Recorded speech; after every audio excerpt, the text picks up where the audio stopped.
नमस्कार दोस्तों, स्वागत है आप सभी साथियों का एक स्मार्ट स्टडी पर। साथियों, आज के इस क्लास में सामान्य विज्ञान के 65 क्वेश्चंस देखेंगे और आज अगर आप ये 65 क्वेश्चंस देख लेते हैं तो आपकी तैयारी में 4 चांद लग जाएंगे। क्योंकि साथियों ये जो 65 क्वेश्चंस आपको करवाएंगे सामान्य विज्ञान के, ये सारे क्वेश्चन NCERT के हैं और ये क्वेश्चंस आपके सभी एग्जाम्स के लिए महत्वपूर्ण हैं। तो प्लीज़ आपसे रिक्वेस्ट है कि आज का ये क्लास कम से कम कंप्लीट आपको जरूर देखना है। तो चलिए फिर बिना देरी किए हुए क्लास को शुरू करते हैं। आप सभी से रिक्वेस्ट है, वीडियो अगर पसंद आए तो अपने सभी दोस्तों के साथ जरूर शेयर करना और इस क्लास को एक लाइक कर देना। देखिए, तो पहला क्वेश्चन है, गूंज सुनने के लिए आवश्यक न्यूनतम दूरी कितनी होनी चाहिए मीटर में। आप बोलोगे सर गूंज क्या है, तो भाई गूंज यानी प्रतिध्वनि जिसको हम बोलते हैं, ठीक है। तो प्रतिध्वनि यानी गूंज सुनने के लिए आवश्यक न्यूनतम दूरी कितनी होनी चाहिए, तो याद रखना 17 मीटर कम से कम होनी चाहिए। ऑप्शन नंबर सी करेक्ट आएगा। प्रतिध्वनि सुनने के लिए न्यूनतम दूरी 17 मीटर होनी चाहिए, याद आपको रखना है 17 metre. Option number C correct होगा। अगला है, ये क्लास बिल्कुल सुपर फास्ट आपको करवाएंगे, ध्यान से देखना है। नेक्स्ट है, एक ब्लैक बोर्ड रंग में काला क्यों दिखता है। तो ब्लैक बोर्ड आपने देखा होगा स्कूलों में, कोचिंग सेंटर्स में, वो काला होता है। क्यों? तो देखिए, काला रंग जो होता है ना, ये सभी रंगों को अवशोषित कर सकता है, इस कारण। तो करेक्ट आएगा ऑप्शन नंबर डी, यह सभी रंगों को अवशोषित करता है, इसीलिए एक ब्लैक बोर्ड का रंग जो है वो काला होता है। चलिए तो आगे देखिए, नेक्स्ट क्वेश्चन है, मृदा जल तनाव को मापने के लिए निम्नलिखित में से कौन सा उपकरण उपयोग किया जाता है। देखिए, मृदा जल तनाव को मापने के लिए निम्नलिखित में से कौन सा उपकरण उपयोग किया जाता है, तो करेक्ट आएगा टेंसियोमीटर का। याद रखिए, टेंसियोमीटर का उपयोग करके मृदा जल तनाव को मापा जाता है। राइट आएगा ऑप्शन नंबर डी। निम्नलिखित में से कौन सा जीव कोशिका सिद्धांत के अंतर्गत नहीं आता है। इनमें से कौन सा जीव कोशिका सिद्धांत के अंतर्गत नहीं है या नहीं आता है, तो ध्यान से देखिए, करेक्ट आंसर होगा साथियों वायरस। वायरस जो है ये जीव कोशिका सिद्धांत के अंतर्गत नहीं आता है, आपको याद रखना है ऑप्शन नंबर बी। बाकी बैक्टीरिया, कवक, पौधे, ये सभी जीव कोशिका सिद्धांत के अंतर्गत आते हैं, लेकिन वायरस नहीं आता है। नेक्स्ट क्वेश्चन है, मूसा पैराडाइसिया का किस पौधे का वैज्ञानिक नाम है। देखिए, मूसा पैराडाइसिया का किस पौधे का वैज्ञानिक नाम या साइंटिफिक नेम है, तो याद रखिएगा बनाना का, यानी केला का। Option number D. नेक्स्ट है, किसी पदार्थ की नमी को एक्सपोजर, देखिए किसी पदार्थ की नमी को एक्सपोजर पर हवा से नमी को अवशोषित करने के लिए क्या कहा जाता है। तो किसी पदार्थ की नमी को एक्सपोजर पर हवा से नमी को अवशोषित करने के लिए क्या कहा जाता है, याद रखिए करेक्ट आंसर हो जाएगा प्रस्वेद कहा जाता है। राइट आएगा ऑप्शन नंबर बी। आगे देखिए, अगला क्वेश्चन है, समुद्र के पानी की औसत लवणता कितनी होती है। साथियों आपको बता दें, ये क्वेश्चन आप पेपर में स्किप करके चले आते हैं, ठीक है, या तो गलत कर देते हैं। ये क्वेश्चंस बहुत ही अच्छे लेवल के हैं, आपको ये क्लास आज ध्यान से देखना है। तो समुद्र के पानी की औसत लवणता कितनी प्रतिशत होती है, याद रखिएगा 3.5%, यानी 3.5%। राइट आएगा ऑप्शन नंबर बी। एक पत्थर को लात मारने पर एक व्यक्ति को किसके कारण चोट लगती है। एक पत्थर को जब आप लात मारते हैं, या आपके सामने जो दीवार है, आप जिस रूम में है उस दीवार को अगर आप लात मारोगे तो आपको भी चोट लगेगा। ये किसके कारण चोट लगता है, तो भाई ये न्यूटन के 3rd लॉ के कारण लगता है, जिसको हम क्रिया प्रतिक्रिया का नियम बोलते हैं, यानी रिएक्शन के कारण। करेक्ट आएगा ऑप्शन नंबर सी, रिएक्शन। आगे देखिए, प्रोटीन को क्या माना जाता है। क्वेश्चन नंबर 9, ध्यान से देखिए, प्रोटीन को बॉडी बिल्डर माना जाता है साथियों, बॉडी बिल्डर यानी बॉडी बनाने वाला या बॉडी बनाने के लिए। अगला क्वेश्चन है, सेल्यूलोज का प्रमुख घटक क्या है। देखिए, सेल्यूलोज जो होता है इसका प्रमुख घटक क्या होता है, याद रखिए करेक्ट आएगा कोशिका भित्ति, सेल वॉल जिसको बोलते हैं हम। Option number A, cell wall यानी कोशिका भित्ति करेक्ट आंसर हो जाएगा। गाजर किस विटामिन का एक समृद्ध स्रोत है, यानी गाजर किस विटामिन में पाया जाता है। तो सिंपल क्वेश्चन है, ये विटामिन ए का समृद्ध स्रोत होता है। ऑप्शन नंबर ए करेक्ट होगा, विटामिन ए। प्रोटोजोआ के कारण होने वाली बीमारी कौन सी है, यानी इनमें से कौन सी बीमारी है जो प्रोटोजोआ के कारण होती है, तो देखिए राइट आंसर है ऑप्शन नंबर सी, मलेरिया। आगे देखिए, निम्नलिखित में से कौन सी कोशिका इंसुलिन का स्राव करती है। तो भाई इनमें से कौन सी कोशिका है जो इंसुलिन का स्राव करती है, तो करेक्ट आएगा बीटा सेल्स, यानी बीटा कोशिकाएं, जो कि साथियों हमारे अग्नाशय में उपस्थित होता है, याद रखना। ऑप्शन नंबर डी करेक्ट आएगा। ब्लड प्रेशर, ठीक है, ब्लड प्रेशर इनमें से किसकी दीवारों पर रक्त द्वारा डाला गया दबाव है। तो ब्लड प्रेशर की बात करें तो धमनियों, धमनियों की दीवारों पर रक्त द्वारा डाला गया दबाव होता है? करेक्ट आएगा ऑप्शन नंबर सी, आर्टरीज यानी धमनियों। मक्खी कौन सी बीमारी फैलाती है? देखिए मक्खी जो होता है इनमें से कौन सी बीमारी फैलाती है? तो देखिए करेक्ट आंसर होगा typhoid, option number D correct है। आगे देखिए लॉकजा निम्न में से किस बीमारी का अंतिम चरण है? तो भाई लॉकजा टिटनेस का अंतिम चरण होता है। मान लेते हैं अगर किसी को टिटनेस होता है और उसका सही से इलाज नहीं होता है तो आगे चलकर वही टिटनेस बीमारी लॉकजॉ हो जाती है, लॉकजॉ में परिवर्तित हो जाती है। और जब लॉकजॉ होता है तो क्या होता है कि मुंह पूरा सिकुड़ जाता है, मुंह से आवाज़ तक नहीं निकलता है इस बीमारी में। आगे देखिए वर्षा मापने के उपकरण को क्या कहा जाता है? तो भाई वर्षा को किससे मापा जाता है? याद रखिएगा हाइटोमीटर से। राइट आएगा ऑप्शन नंबर सी, हाइटोमीटर। पौधों में ऊर्जा का उत्पादन की प्रक्रिया को क्या कहा जाता है? तो पौधों में जो ऊर्जा का उत्पादन होता है उस प्रक्रिया को क्या कहा जाता है? याद रखिए फोटोसिंथेसिस यानी प्रकाश संश्लेषण, ऑप्शन नंबर सी करेक्ट होगा। कौन सा वायरस चिकन पॉक्स का कारण बनता है? यानी चिकन पॉक्स जो होता है चेचक, वह किस वायरस के कारण होता है? तो देखिए करेक्ट आएगा वेरियोला जोस्टर के कारण। वेरियोला या वेरिसेला जोस्टर वायरस आपको याद रखना है, varicella zoster virus, option number B. पक्षियों द्वारा परागण की प्रक्रिया को अन्य किस नाम से जाना जाता है? अब देखिए पक्षियों के द्वारा जो परागण की प्रक्रिया होती है उसको किस अन्य नाम से जाना जाता है? तो याद रखिए करेक्ट आंसर होगा और देखिए ऑर्निथोफिली के नाम से, ऑर्निथोफिली। राइट आएगा option number D, ornithophily. Next है मकड़ियों का संबंध किस फाइलम से होता है? तो मकड़ियाँ जो होती हैं वो किस फाइलम के अंतर्गत आती हैं? तो आर्थ्रोपोडा के अंतर्गत। करेक्ट आएगा आर्थ्रोपोडा, ऑप्शन नंबर डी। आगे देखिए हवा में इनमें से किसके कारण चांदी का क्षय होता है? चांदी का क्षय हो जाता है ना वायु में, तो वो किसके कारण होता है ये पूछा जा रहा है। याद रखिए हाइड्रोजन सल्फाइड के कारण। राइट है option number B, hydrogen sulphide. आगे देखिए नेक्स्ट है निम्नलिखित में से कौन सा एक रेडियोधर्मी तत्व है? तो साथियों देखिए इनमें से कौन सा एक रेडियोधर्मी तत्व है? तो यूरेनियम आपको दिख रहा है यहाँ, ऑप्शन नंबर बी यूरेनियम जो है ये एक रेडियोधर्मी तत्व है, याद रखना। देखिए नेक्स्ट क्वेश्चन है ठोस अवशिष्ट को और किस रूप में भी जाना जाता है? याद रखिए ठोस अपशिष्ट को स्लज के रूप में भी जाना जाता है। स्लज आपको याद रखना है, ऑप्शन नंबर सी, स्लज भी कहा जाता है ठोस अपशिष्ट को। एक इलेक्ट्रॉन कण इनमें से कौन सा है? तो देखिए एक इलेक्ट्रॉन कण जो है इनमें से कौन सा कण है? तो याद रखिए पॉजिट्रॉन। पॉजिट्रॉन जो है ये एक इलेक्ट्रॉन का ही प्रतिकण होता है साथियों। इन दोनों में अंतर ये होता है कि इलेक्ट्रॉन में ऋण आवेश होता है और पॉजिट्रॉन में धन आवेश होता है, याद रखिएगा। आगे देखिए वायु वेग को मापने के लिए उपयोग किया जाने वाले उपकरण को क्या कहा जाता है? तो वायु वेग को मापने के लिए जिस उपकरण का प्रयोग किया जाता है उसे क्या कहा जाता है? याद रखना एनीमोमीटर। एनीमोमीटर से हवा की गति को मापा जाता है। आगे देखिए अंतरिक्ष में जाने के लिए प्रथम भारतीय अंतरिक्ष यात्री कौन था? तो अंतरिक्ष में जाने वाला प्रथम भारतीय अंतरिक्ष यात्री कौन था? तो याद रखिए राकेश शर्मा। राइट है ऑप्शन नंबर ए।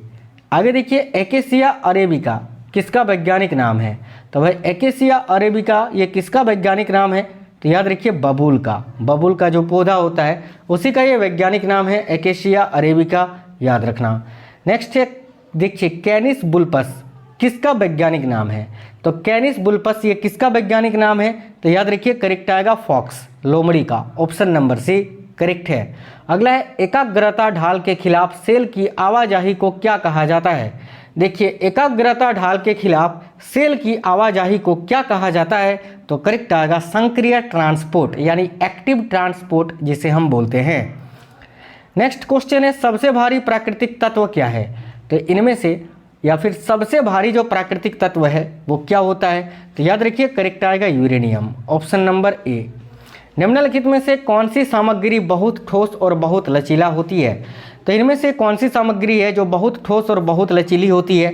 देखिए करेक्ट आएगा nichrome, option number D nichrome, जिसके तार का प्रयोग हम हीटिंग एलिमेंट के रूप में करते हैं। अगला निम्नलिखित में से कौन सा कार्बोहाइड्रेट है? यानी इनमें से कौन सा एक कार्बोहाइड्रेट का उदाहरण है? तो शुगर कैन यानी गन्ना। गन्ना जो है ये साथियों कार्बोहाइड्रेट का उदाहरण है। आगे देखिए एक रेगिस्तानी कूलर द्वारा शीतलन किस पर आधारित है? तो एक रेगिस्तानी कूलर के द्वारा जो शीतलन है वह किस पर आधारित है? तो करेक्ट आंसर होगा बाष्पीकरण शीतलन। राइट है option number C. Next question है, किसी पदार्थ की मात्रा में वृद्धि से उसकी किसमें परिवर्तन नहीं होता है। तो जब किसी पदार्थ की मात्रा में वृद्धि होती है तो क्या नहीं बदलता है, यह आपको बताना है। तो भाई डेंसिटी नहीं बदलता है, घनत्व नहीं बदलता है, तो ऑप्शन नंबर डी करेक्ट होगा। अति चालकता वह कंडक्टर है जिसका क्या शून्य होता है। तो अति चालकता एक वह कंडक्टर है जिसका प्रतिरोध बिल्कुल शून्य होता है। याद रखना, रेसिस्टेंस यानी प्रतिरोध जो है वो शून्य होता है। आगे देखिए, इलेक्ट्रोस्टैटिक अवक्षेपक का इस्तेमाल इनमें से किसके प्रदूषण को नियंत्रित करने के लिए किया जाता है। तो भाई इलेक्ट्रोस्टैटिक अवक्षेपक का इस्तेमाल याद रखिए वायु प्रदूषण को नियंत्रित करने के लिए किया जाता है। ऑप्शन नंबर ए करेक्ट होगा, वायु प्रदूषण। कार्बन नैनो ट्यूब, ठीक है, कार्बन नैनो ट्यूब किसके द्वारा तैयार किया गया था। देखिए कार्बन नैनो ट्यूब जो है इसको किसने तैयार किया था, तो इजिमा ने। याद रखिए ऑप्शन नंबर बी करेक्ट होगा, इजिमा। आगे देखिए, भारत में पानी के अलवणीकरण संयंत्र कहाँ स्थित है। तो भाई भारत में पानी के अलवणीकरण संयंत्र जो है ये कहाँ पर स्थित है। याद रखिए लक्षद्वीप में, यानी ऑप्शन नंबर ए करेक्ट आएगा, लक्षद्वीप, जो कि भारत का एक केंद्र शासित प्रदेश है। इनमें से कौन सा हाइड्रोजन का समस्थानिक नहीं है। तो भाई देखिए हाइड्रोजन के 3 समस्थानिक होते हैं, उसमें से एक होता है आपका ट्राइटियम, एक होता है प्रोटियम और एक होता है ड्यूटेरियम। लेकिन अट्रियम जो है यह हाइड्रोजन का समस्थानिक नहीं है। करेक्ट आएगा ऑप्शन नंबर बी। आगे देखिए अगला क्वेश्चन है, निम्नलिखित में से कौन सी धातु बड़ी संख्या में ऑटोमोबाइल वाले शहर की हवा को प्रदूषित करती है। तो भाई इनमें से कौन सी धातु है जो बड़ी संख्या में ऑटोमोबाइल वाले शहर की हवा को प्रदूषित करती है। तो करेक्ट आएगा lead, option number C correct आएगा लेड। निम्नलिखित में से किस धातु का उपयोग मूल अवस्था में किया जाता है। तो इनमें से वो कौन सी धातु है जिसका उपयोग मूल अवस्था में किया जाता है। याद रखिए सोना का, यानी गोल्ड का। साथियों आप लोग क्लास को लाइक जरूर कर देना सभी लोग, और ये क्वेश्चंस आपके सभी एग्जाम्स के लिए इंपॉर्टेंट है, चाहे वो रेलवे का एग्जाम हो या एसएससी का एग्जाम हो या कोई भी स्टेट लेवल का पुलिस का एग्जाम हो। रेडियोधर्मिता किसके द्वारा मापी जा सकती है। तो देखिए रेडियोधर्मिता को किसके द्वारा मापी जा सकती है, तो गीगर काउंटर के द्वारा। राइट है option number B Geiger counter. पानी में अपघटन या पानी के अपघटन में ऊर्जा की किस प्रकार का उत्पादन होता है। तो पानी के अपघटन में ऊर्जा की किस प्रकार का उत्पादन होता है। याद रखिए गर्मी का, यानी हीट का। राइट है ऑप्शन नंबर बी। कोहरा किस प्रकार की कोलाइडियन प्रणाली व्यक्त करता है। देखिए कोहरा जो है ये किस प्रकार की कोलाइडियन प्रणाली व्यक्त करता है। तो कोहरा जो होता है साथियों लिक्विड इन ए गैस, यानी गैस में एक तरल पदार्थ होता है। ऑप्शन नंबर ए करेक्ट आएगा, गैस में एक तरल पदार्थ। आगे देखिए विटामिन ए को क्या कहा जाता है, यानी विटामिन ए का रासायनिक नाम आपसे सीधे सीधे पूछा जा रहा है, जो कि होता है retinol. Option number B correct होगा। थायमिन विटामिन बी1 का रासायनिक नाम है। राइबोफ्लोविन विटामिन बी2 का रासायनिक नाम है। पायरिडॉक्सिन विटामिन बी6 का रासायनिक नाम है। और रेटिनॉल जो है ये विटामिन ए का रासायनिक नाम है। ऑप्शन नंबर बी करेक्ट होगा। लौंग एक क्या है। तो देखिए लौंग की प्राप्ति हम फूल की कली से करते हैं, तो करेक्ट आएगा option number C flower buds, यानी फूल कली का। आगे देखिए पकल गन का आविष्कार किसके द्वारा किया गया था। पकल गन का आविष्कार किसने किया था। काफ़ी अच्छा क्वेश्चन है, याद रखिए जेम्स पुकले ने। करेक्ट है ऑप्शन नंबर डी जेम्स पुकले। आगे देखिए थर्मोमीटर का प्रारंभिक रूप थर्मोस्कोप का आविष्कार किसने किया था। तो थर्मोमीटर का जो प्रारंभिक रूप है थर्मोस्कोप, इसका आविष्कार किसने किया था। तो करेक्ट आएगा गैलीलियो ने। ऑप्शन नंबर सी करेक्ट है। क्वेश्चन नंबर 50, विश्व का सबसे बड़ा न्यूट्रोनो टेलीस्कोप कौन सा है। देखिए विश्व का सबसे बड़ा न्यूट्रोनो टेलीस्कोप जो है वो कौन सा है। याद रखिए ice cube. Option number B correct है। प्रोटॉन का द्रव्यमान और इनमें से किसका द्रव्यमान समान रहता है। तो प्रोटॉन का द्रव्यमान और किसका द्रव्यमान समान रहता है। तो याद रखिए न्यूट्रॉन का। ऑप्शन नंबर ए करेक्ट होगा। आगे देखिए एथिलीन एक किस प्रकार का अणु है। तो साथियों एथिलीन जो है एक नॉन पोलर अणु है। करेक्ट आएगा option number D non polar अणु। सूर्य के प्रकाश के संपर्क में आने पर इनमें से क्या फासिज्म में परिवर्तित हो जाता है। तो देखिए सूर्य के प्रकाश के संपर्क में आने पर क्या भाई, तो क्लोरोफार्म। अगर क्लोरोफार्म सूर्य के प्रकाश के संपर्क में आता है तो वो फासिज्म में परिवर्तित हो जाता है। याद रखना ऑप्शन नंबर एक क्लोरोफार्म। बेंजीन की खोज किसने की थी। तो देखिए बेंजीन की खोज की थी माइकल फेराडे ने। राइट है option number B Michael Faraday. आगे देखिए रेगिस्तान पौधे आमतौर पर क्या होते हैं। तो देखिए जो रेगिस्तानी पौधे होते हैं वो आमतौर पर साथियों गुद्देदार पौधे होते हैं। ऑप्शन नंबर बी करेक्ट होगा, याद रखिए। नेक्स्ट क्वेश्चन है, देखिए अर्चे बैक्टीरिया का समूह किसके उत्पादन में उपयोग किया जाता है। तो अर्चे बैक्टीरिया का जो समूह है वो किसके उत्पादन में उपयोग किया जाता है, तो मीथेन के उत्पादन में। Option number B right answer है। वाहनों में प्रदूषण की जांच के लिए उपयोग की जाने वाली सीएनजी में मुख्य रूप से क्या निहित है। तो देखिए वाहनों में प्रदूषण की जांच के लिए उपयोग की जाने वाली सीएनजी में मुख्य रूप से क्या निहित होता है, तो याद रखिएगा मीथेन CH4। ऑप्शन नंबर ए। निम्नलिखित विकिरणों में से किसमें सबसे अधिक ऊर्जा होती है। तो इनमें से कौन सा विकिरण है जिसमें सबसे अधिक ऊर्जा होती है, याद रखिए एक्स किरण में, एक्सरे। Option number B. सूर्य के ऊर्जा का स्रोत क्या है। तो भाई सूर्य का जो ऊर्जा है उसका स्रोत होता है नाभिकीय संलयन, न्यूक्लियर फ्यूजन, परमाणु संलयन, नाभिकीय संलयन, याद रखिए। ऑप्शन नंबर बी करेक्ट होगा। कृत्रिम उपग्रह में विद्युत ऊर्जा का स्रोत क्या है। जो कृत्रिम उपग्रह होते हैं उनमें विद्युत ऊर्जा किस प्रकार से मिलता है। तो देखिए करेक्ट आंसर हो जाएगा सौर सेल के माध्यम से। ऑप्शन नंबर ए करेक्ट है। जल के अपचयन से प्राप्त गैस होती है कौन सी, यानी जल के अपचयन से जो गैस प्राप्त होती है वो कौन सी है, याद रखना हाइड्रोजन। Option number B. ठंडा कर गैस को तरल में बदलने की प्रक्रिया क्या कहलाती है, यानी ठंडा करके गैस को तरल में बदलने की जो प्रक्रिया है इसको संघनन कहा जाता है। राइट आएगा ऑप्शन नंबर ए संघनन। हवा में निम्नलिखित में से कौन सा घटक श्वसन की प्रक्रिया में नहीं बदलता है। तो भाई हवा में यानी वायु में निम्नलिखित में से कौन सा एक घटक है जो श्वसन की प्रक्रिया में नहीं बदलता है, याद रखिएगा nitrogen. Option number D.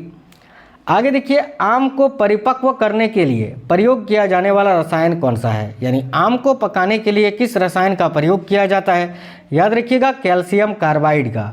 Right है ऑप्शन नंबर बी। नेक्स्ट है निम्नलिखित में से कौन सा फाइबर सबसे मजबूत प्राकृतिक फाइबर माना जाता है। तो इनमें से कौन सा फाइबर है जो सबसे मजबूत प्राकृतिक फाइबर माना जाता है, याद रखना करेक्ट आंसर होगा रेशम को, यानी सिल्क को। ऑप्शन नंबर डी करेक्ट होगा सिल्क। अब देखिए साथियों इस क्लास में टोटल 65 क्वेश्चंस थे। सारे क्वेश्चन NCERT बेस्ड थे और बहुत ही इंपॉर्टेंट थे।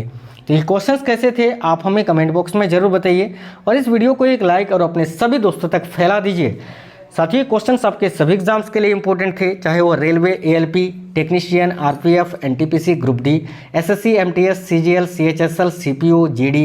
इसके अलावा आपका UP police, Bihar police, BSSC, BPSC, MP police, Rajasthan police, Haryana police, सभी स्टेट एग्जाम्स के लिए, JSSC, झारखंड पुलिस, सभी एग्जाम्स के लिए इंपॉर्टेंट थे। तो फिर वीडियो को एक लाइक और अपने सभी दोस्तों के साथ शेयर जरूर करना। मिलते हैं नेक्स्ट वीडियो में, तब तक के लिए जय हिंद, वंदे मातरम।